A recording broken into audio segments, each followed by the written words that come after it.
Welcome to Scale Sessions, the podcast that helps revenue leaders like you boost sales and revenue to achieve business growth within the trenches insights. We can skip the fluff and focus on real-world strategies you can use right away. Each episode brings you actionable takeaways from sales and revenue leaders navigating growth challenges like you. Let's dive into today's session and scale up your success. Carol Howley is a renowned marketing leader with over 15 years of experience leading marketing at high-growth startups and global brands like Skyscanner and Canonical. Carol has built and scaled teams, driven demand generation, and launched innovative customer experiences using marketing as a force for positive change. Carol, welcome to Scale Sessions. CMO, Global Marketing Director, a long stint in the Skyscanner rocket ship, and just highlighted as one of the top 2025 marketing influencers. Congratulations on that, by the way. So much to dive into, but I always like to start by going back to the beginning. What first got you into the world of marketing? I think for me, I guess I learned about marketing and also leadership really in two places. And the first one was airports and the second one really scale-ups.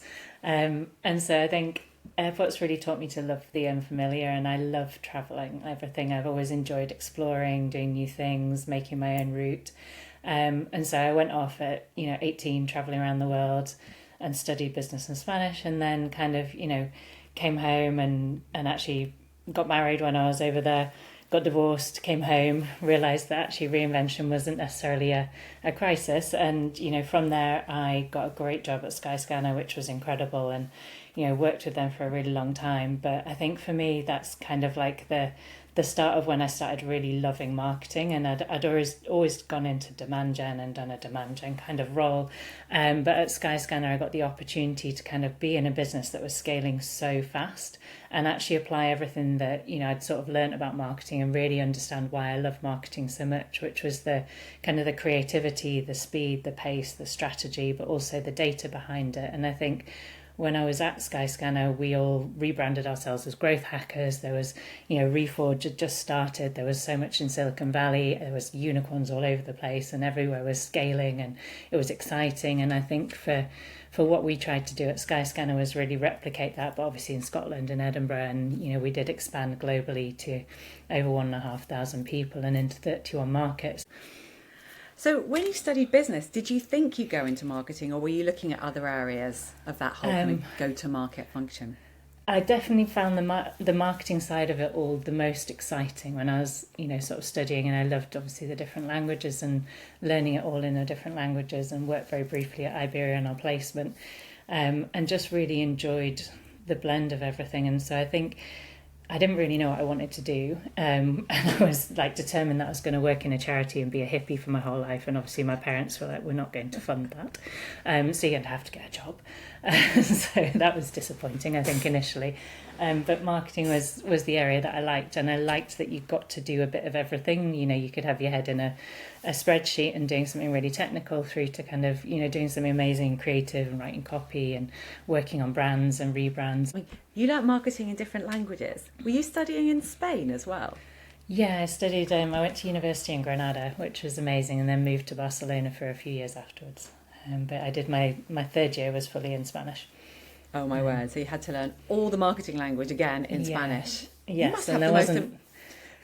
Yeah, well, there wasn't the ability. Now, you could probably go on AI and get it to translate it for you, but in those days, which was quite a while ago, you didn't have that opportunity. So you had to actually do the work. You must have had the most amazing vocab for your Spanish. Yeah, it was really good. And then I moved to Barcelona, and everyone took the mick out of me for speaking like a farmer, because apparently a southern Granadan accent is not what you want when you work in Barcelona. So I started learning Catalan as well, which was really interesting. Wow. And have you kept that up? Are you still pretty fluent in Spanish?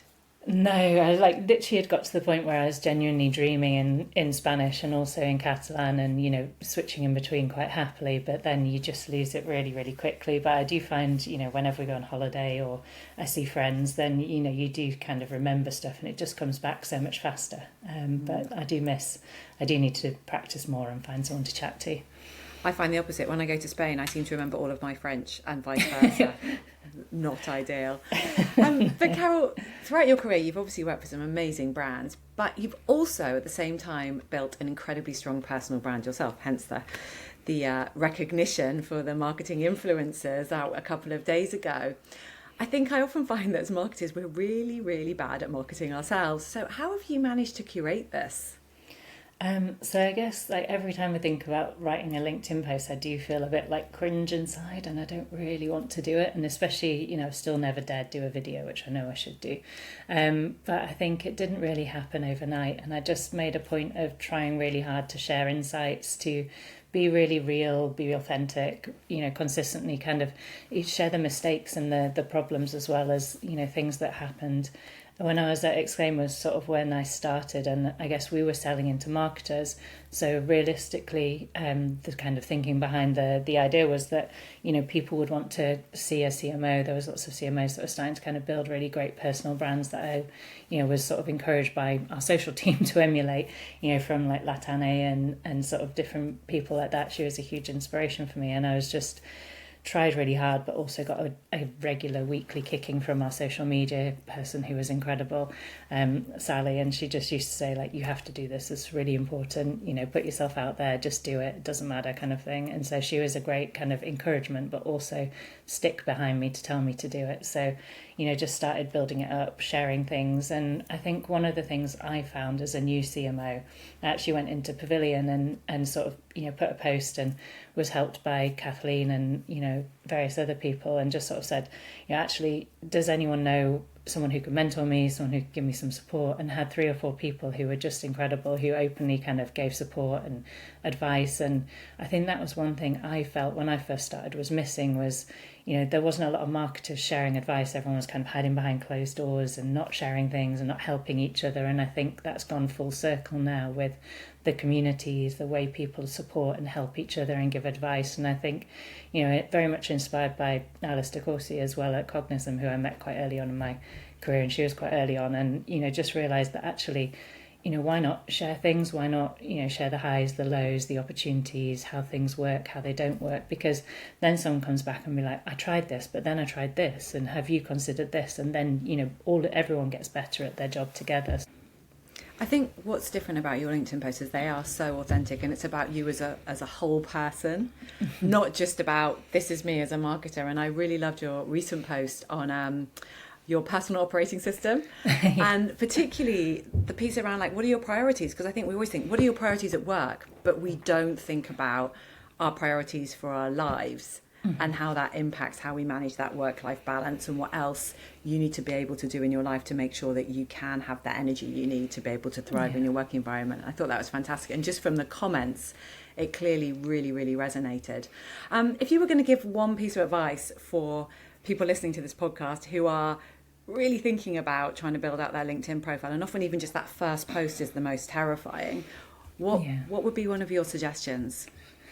I think it's that value and insight. It's, adding value, giving people insight, sharing real experience and real life examples is the biggest thing. People want to learn from other people. They want to understand and, see that you've been there and done it before. So I think it's that. And then it comes across as authentic. It comes across, credible, I suppose, is the biggest thing. People kind of see that you're out there, that you're consistent, that you're there, that you will answer questions, that you will respond, that you'll help them, that you value their thoughts and opinions too. So I found that's been the biggest thing. And then obviously, you do kind of want to engage, you want to develop things, build out what you stand for. For me, I kind of went through the same process that I would do with a brand, is like what 3 to 5 kind of key pillars are important to me. In the same way you would have a tagline for a brand, like I really care about financial literacy for marketers. I care about, the metrics. I care about the data, being close to your customer and keeping that as the key thing that you always do. I think you're really good at telling stories in different ways. So when I look at your posts, you quite often talk about ICP, and there was a brilliant one recently about your dog.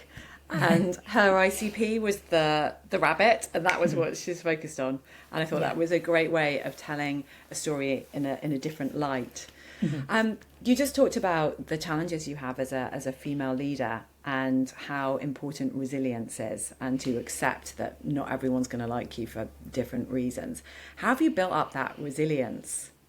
I think it's just building that ability to cope, to focus, to go check in with your operating system, check in with yourself, and really prioritize what's important for you. And I think it is that keeping time for yourself. One of the biggest lessons I learned from from Skyscanner, we had an amazing chief operating officer who was really influential, but he sort of did a lot of leadership training, but also said, take that time at the beginning of the day or the end of the day, whichever's best for you, where you focus, like go through your calendar, what do you need to do, what do you need to deliver, what's the priorities, and also go through that matrix of, I think it's the 7 habits of highly effective people. They have a matrix where you kind of do your crosshatch of like, what do I have to do today? What's really important? What can I delegate? What do I just not bother? It's that sort of element of like, what's really important. Then you can't do everything. And I think you have to accept that, you can't do everything.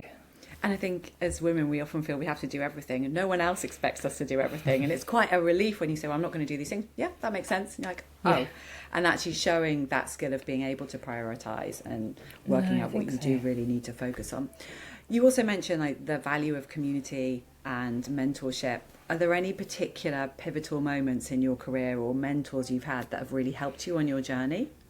Yeah, definitely. So as I mentioned, I kind of reached out through Pavilion. So Kathleen Booth and obviously yourself both been amazingly helpful in terms of introductions to people, meeting people, joining different communities and things. So that was really great. And, obviously Latane was fantastic too, because I reached out to her when I was sort of building up my personal brand and also learning about the sort of CMO thing, and she gave me some time. So I think lots of people are willing to give you time. There's also Gianna Scorsone and Jeff Reekers, have to shout out to them as amazing people. I met Jeff through Pavilion, who introduced me to Gianna, who's now, a really, really close friend. And, he was amazing. So I was like, I'm a new CMO. I'm worried I'm not doing the right thing. Would anyone mentor me? And he was straight up, happy to give you as much time as you need. So it's just those kind of people who are willing to, and I always try myself to kind of give back. So, they're great. The CMO Circle, Coffee Talk with Sixth Sense from Matt and Latane, and now Saima Rashid. I think the first time we met was when you did the most amazing presentation about building out the demand gen engine at Exclaimer in the marketing track at Pavilion GTM. And it was by far and away the most popular talk. Everyone after was like, oh my God, that was amazing. And I think it was what you'd actually delivered, how you talk through it, but also the honesty about, well, this didn't work and so we pivoted and we tried this. So actually you want to be experimenting and it's good to fail and learn from it. So I think that was really eye-opening. So you definitely pay it back. I wanted to just go back to some of your LinkedIn posts, and you can tell I'm a big fan. And I really loved one that said, brand is a financial lever for efficient growth. And I think people so rarely talk about brand in B2B. What did you mean by that? So I guess a strong brand makes your demand gen engine more efficient. And so we kind of coined a great phrase at Exclaimer that there's no demand without brand, but it really is that element that helps you attract customers more effectively and more easily at a much lower cost. And there's lots of data to back it up. There's loads of kind of different stats you can go through. In a presentation that I did this year at Spring, we went through kind of actually what are the many things, from reducing your CAC to reducing your time to close, improving your visibility, improving the amount of people that come to you. And there is that kind of element of, I think over 78% of buyers shortlist vendors that they're familiar with, because yes, we have AI, yes, we've got Google, but you search in your head. I know for many of the things that I've bought, I wanted to buy, when we were looking at ABM tool, I was going to buy Sixth Sense because I had that relationship with Latane. I joined the CMO sessions, and yes, there are other options available that are brilliant platforms, but because of the brand and the affinity that I had with them. And the same thing for different elements. I went straight to buy User Gems because I knew Trinity and I knew what she was doing and what she was building and how passionate she was. And I thought someone with that, then you actually want to kind of build and be a part of these brands, the CEOs that are out there on LinkedIn pushing themselves forward, but also openly saying, we didn't do this, so we pivoted, we listened to our customers, we've built this, we've changed this. And Alina Vanderweer is a great person on, in terms of Chili Piper, and just sort of saying, we're trying really, really hard to build the best thing for our customers. And they're the kind of brands that you want to be with, that you want to trust. And, yes, it's important to have really clear, crisp, appropriate messaging that's tied to your ICP and that's relevant to people. But it's also important to kind of live and breathe that brand and bring it to life, because that's what people buy. And, ultimately, I think everyone says the fear of messing up is really, really big, but it is. You don't want to buy a brand that you think is untouchable, that you can't reach, that you won't be able to get anything from, or that makes wild promises through the sales process that then ultimately you get there and the product's useless and nothing works and no one answers the phone and, you know, there's no customer services. So, you know, it's not just the fluffy stuff, it's actually all of these elements that start to kind of give you this almost prepaid growth machine that comes in at the start. So it's the brand that's known, that's recommended. You know, we know that AI engines will search second party and third party sites. So, you know, whether it's G2, which is what we prioritised at Exclaimer for a period of time and saw massive returns, because we thought if people aren't searching on our sites and we can see traffic's being impacted by AI, actually how do we start to kind of leverage that? So getting great reviews, we generated 1,000 reviews through, you know, the work we did. That meant that we went up to the top right corner, we were getting positive reviews, we were being referenced in other, you know, all of that impacts the sentiment of your brand online. Or it could be analysts, or it could be through the media, but people are searching for your brand or searching for the things that you sell or the solutions that you solve in communities, in, you know, in media sites, all of these new ways of working. And unless you start to kind of be present for that, then you have to pay for every lead that you get. And that payment is a huge cost. And it also, you know, there's a great chart that shows that, like, as you pay for it and the second you stop paying, it just drops off a cliff. Whereas the brand element kind of grows up. And so, yes, you know, you can do a certain amount with just buying things and, you know, not standing for anything. But actually the long-term and efficient way to grow is really kind of standing for something, is being present in the market and being part of that mind share that people have, you know, by actually giving something back. And you can see it in communities. I mean, looking at some of the CMO communities, no one buys anything without actually checking first, right? We're looking at this. What does everyone think? What are you all using? And that tends to be the first port of call now. Yeah, definitely. But given that, I mean, I still see so few brand hires in B2B. And, you know, even for me, I think when I was at Go Cardless, you know, I grew from me to a team of 20. I didn't have a single person responsible for brand. Yeah, I had a big demand gen team and a big product marketing team. Why is it still so undervalued compared to demand gen when actually they need to work hand in hand? Yeah, I don't hugely have an answer. I think it is that pressure from investors, from CEOs, from often marketing being under a CRO as well, where it becomes that short-term kind of result where we're like, we have to deliver immediate impact. We have to do it. We're focused. You task your team on MQLs, on SALs. You tell them that's all they have to deliver. You're not worried about the end revenue line. You're just worried, you know, marketing delivers MQLs, sales converts them into business. Everyone's happy. That's the end of the deal. It's not looking at that full kind of funnel, or, you know, whether it's a bow tie or you look at it as kind of an infinity loop or however you want to describe it. But it is actually, you know, it doesn't just end at the point that marketing delivers your MQLs. It actually goes so much further beyond that. So I think it is that short-term focus and, you know, also kind of the squeezing of budgets. And when you don't have a lot of budget and you also have high pressure and you have someone, you know, who's literally sat with you saying you have to deliver against a numeric line, then you're in a really tight situation, I think, as a marketer. And I know that it's always easy for me to argue, well, I need to spend more on advertising because I can tell you that my cost per lead is this, then the return on this is, and you're not sort of doing that full picture of like, here's all the multiple touch points that will take someone to here. So attribution can help, you know, being able to sort of say, here's the full journey, not just the last thing that touched them. And I think there's a real misconception from business leaders that marketing is focused on bringing in new customers, not about the whole piece. I think every role I've had to say, you do realise marketing is responsible for the whole funnel, and look at how much is coming from your existing customers versus new. And I wonder if that short-term view has actually created this fear in marketers to actually talk about brand, because what happens is you might bring someone in or put more focus on brand, but then you're not seeing the immediate results. And so it's like, well, what are we doing here? Put it back into something that I can actually see the traction from. So how do you connect that brand building to tangible revenue and pipeline metrics that's going to talk to CEOs and investors? Because I think that's where we all struggle. It's how do we as marketers sell it in? Yeah, so I think it's just a lot of repeating yourself and being like, this doesn't work without this, and explaining the elements. But I think, you know, a lot of it ties to the data, and you can take a very data first approach. So tracking things like, you know, branded website volumes, direct traffic, organic lead flow.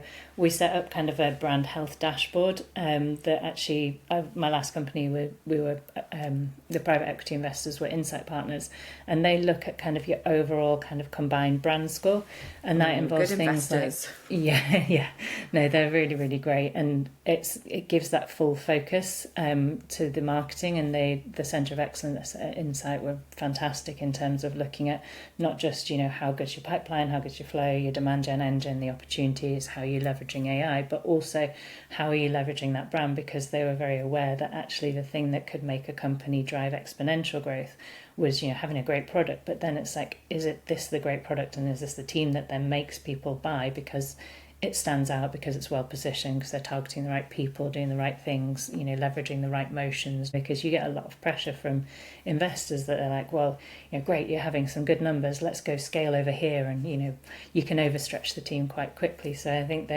you're obviously very, very pushy and want to go faster and as high as possible and get the right numbers, but also aware that the foundations are very important to build underneath that. So we looked at kind of all the elements of the pipeline and how we can really target the right people, but also start to layer on, are we getting great review scores? Are we present in the media? Are we seeing, branded mentions? Are we seeing backlinks that's growing our website traffic? So I really love that, because you've got your pipeline dashboard that everyone has, and then having your health metrics dashboard, which my guess is very few people have. And what would you say are the top metrics to put on that health dashboard?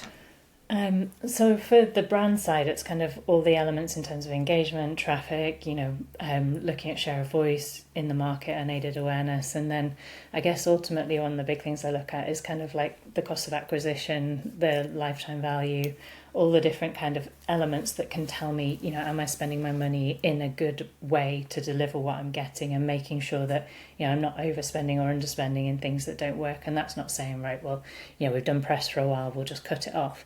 It's understanding the different things that, your channels actually do, but making sure that you are still being very efficient and very aware, and, seeing what works in terms of that blended acquisition activity. Top tips there. So time for everyone to set up their brand health dashboard. And so after years of in-house leadership, you've gone to the other side. You're now in advisory work with Magnus Consulting. What inspired you to switch over? So I left my last CMO role, and I was debating what I wanted to do. And I was lucky enough within the role that I was doing a bit of work with Insight Partners. So I had sort of quite a few calls in terms of new CMOs that had joined, or new VPs.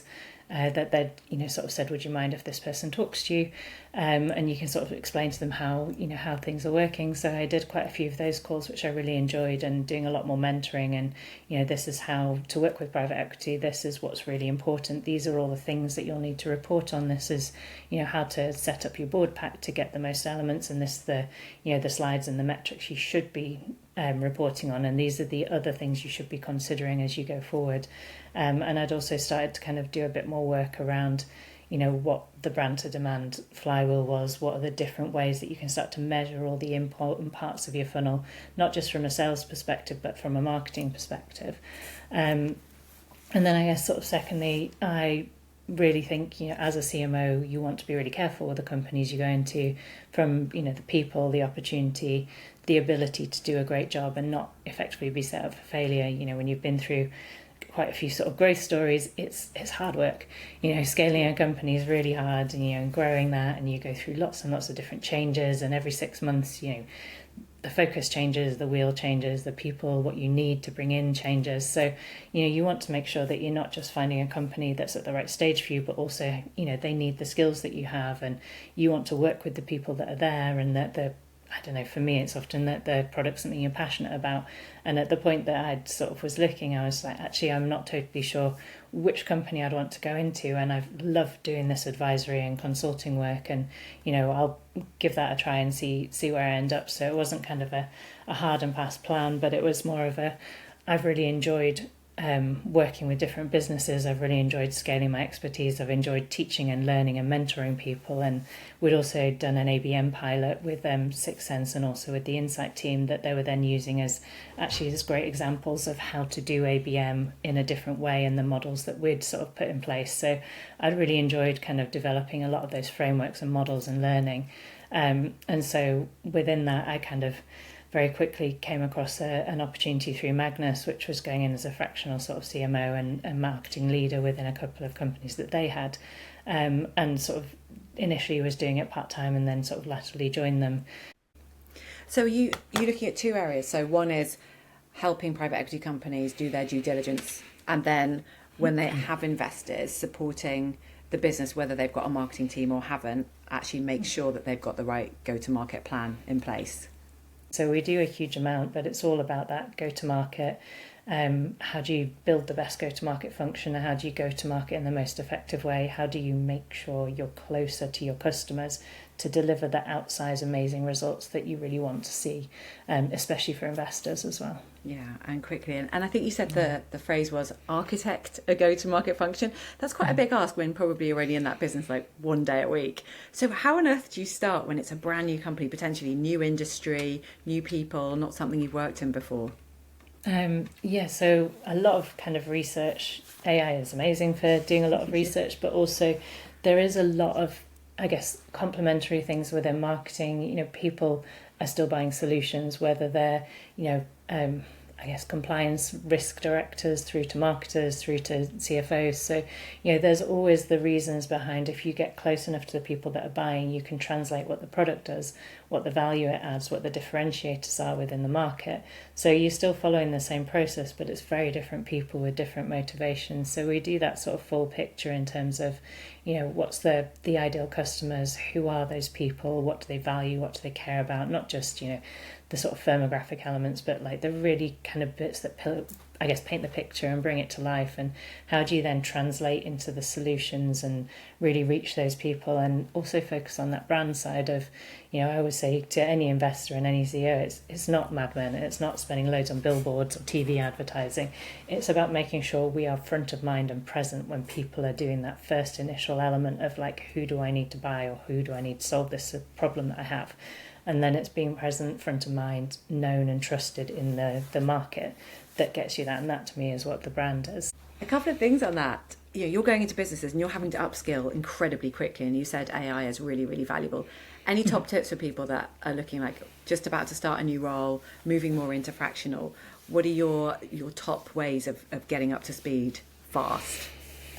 So I've got some really great prompts that I've sort of built up and use, over time in terms of like doing research, understanding sentiment analysis in the marketplace on brands as well, understanding, what people value, what people are buying for, what the differentiators are. We've got a fantastic research team at Magnus who've been doing some great sort of research element, and we always do like a kind of customer competitor marketplace intelligence report as well, and look through, what are the key themes, how can we leverage that? So, I don't do it all myself. I have this amazing sort of analyst team that help me as well. But I think it is just that really immersing yourself, getting under the skin, building up that knowledge of the marketplace, and then taking those marketing skills across. Do you find that even though you're working with companies in different industries at different stages of scale, that actually there's a lot of the common problems across them all?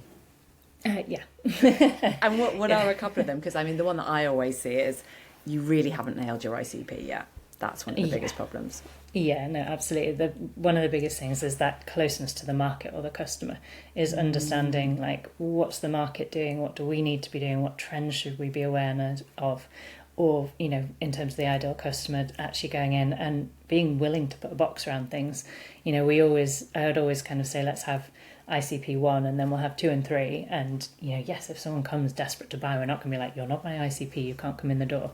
But you want to kind of make sure that you focus your attention on what's the best for you. And I think when you do look at that ICP, it's like all the numeric elements that you want to put in and all the research you can do, and then there is the element of like, well, actually, if we go for enterprise, yes, we'll make a lot more money, but the deal cycle will be longer. There'll be more people we need to do. We need to have a white glove service set up. We need to be able to cope with what that enterprise client will need and what we need to sell to them and the amount of time it may take to sell to them. So yes, it's great, but actually this segment in the middle perhaps are our best option because they're not as long, they don't need as much, there's potentially less people in the buying committee, there's less work to do, and it's a shorter time to value. So then, we put X amount of weight into this segment, but then, we want to start working towards an enterprise sale. So let's do it in one vertical and do it as a test. But actually we'll kind of concentrate in what can get us to value and fill our pipeline and get us in a good position while we then build the muscles to do what we need for enterprise. And it could even be,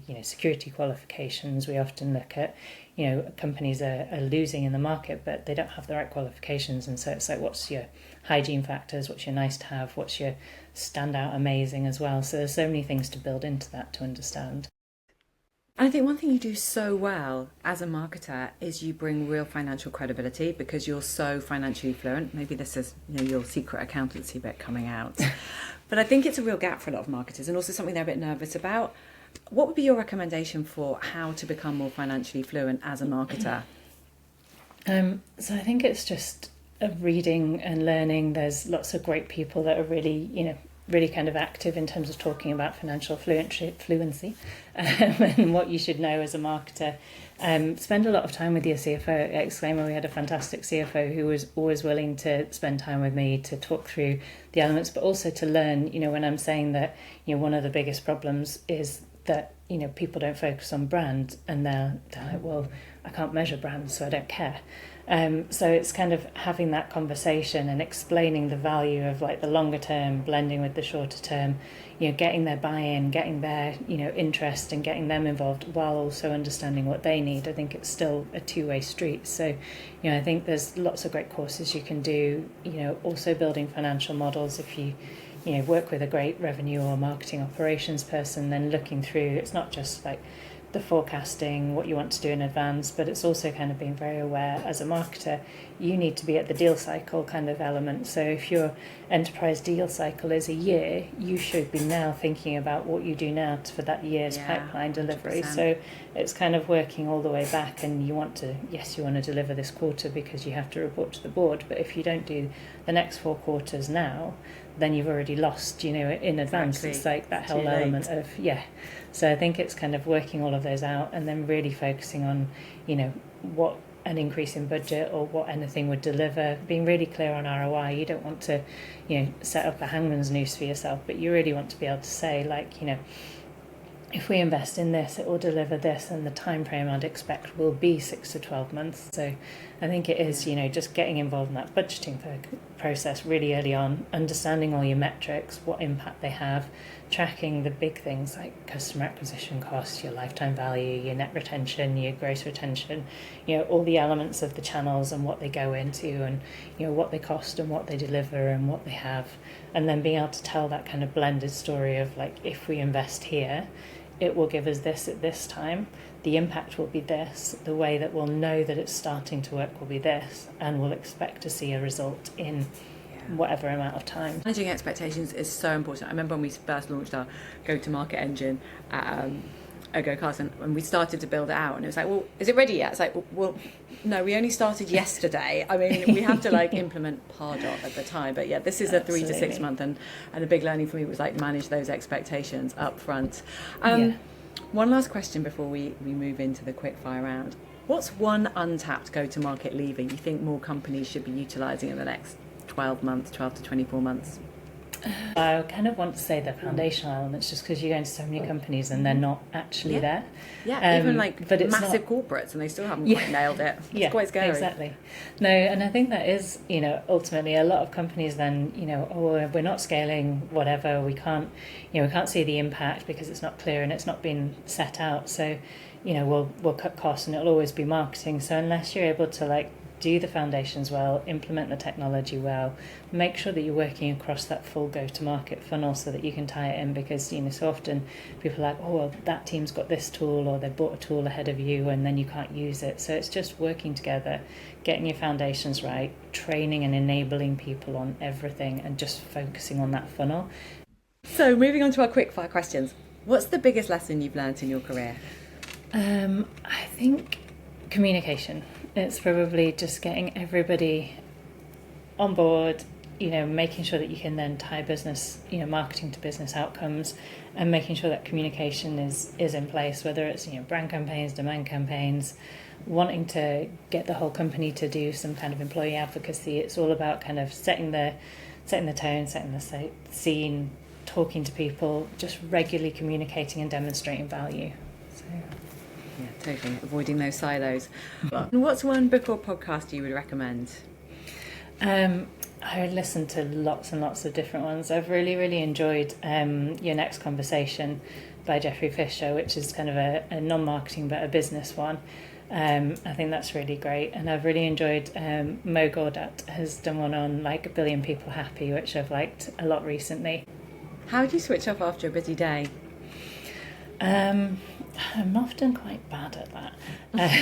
But sort of try and, have your study or, either in London or kind of at home, but, try and kind of shut the door on things, make a to-do list at the end of the day as well, so that, the next day you can come in and you know what you need to do from that day. I always try and close off those like last half hour and first half hour so that people can't, get in the way of that. And then just try and, just switch off and enjoy the things that you can do, whether it's getting outside or doing something to signal the end of the day, or having a cup of tea. I actually really love cooking, so often when I'm stressed or anything, then I made about 3 cakes yesterday because I was quite stressed. So to come and live in your house. So yeah. Which female leader in your network should we interview next? So can I have 2? You can. Oh, amazing.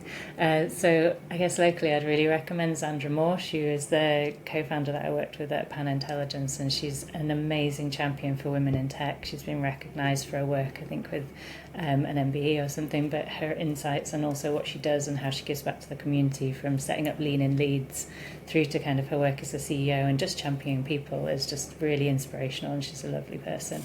And also the other one is Gianna Scorsone, who runs Champion. She's one of the co-CEOs.